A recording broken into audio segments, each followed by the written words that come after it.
सगळ्यात महत्त्वाचा विषय की एक कुठेतरी स्वप्न बघतील, कदाचित काही लोक हसतील सुद्धा माझ्यावर, की मी परभणी शहरात सिटी बस सुरू करण्याची मागणी केलेली आहे.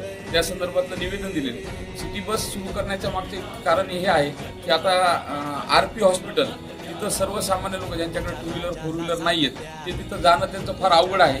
दुसरा इकडला टोक जर आपण बघितला तर RTO ऑफिसमध्ये सुद्धा सर्वसामान्याला जाणं फार अवघड आहे. आणि बरेच म्हणजे शासकीय महाविद्यालय, वैद्यकीय महाविद्यालय ते सुद्धा ब्राह्मणगावला आलेलं आहे. बरेच शाळा कॉलेजेस सुद्धा परभणीपासून 10 किलोमीटरच्या अंतरावर आहे. तिथल्या म्हणजे विद्यार्थ्यांना असो, रुग्णांना असो, ह्या सगळ्या त्रास होत आहे.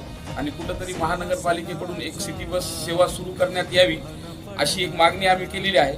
तर केंद्र शासनाकडून एक बस मंजूर झालेल्या आहेत आणि दिवाळीपर्यंत आपल्या परभणीत त्या धावतील असा एक आश्वासन माननीय आयुक्त साहेबांनी दिलेलं आहे. या संदर्भातले असे सगळे आमचे निवेदन होते.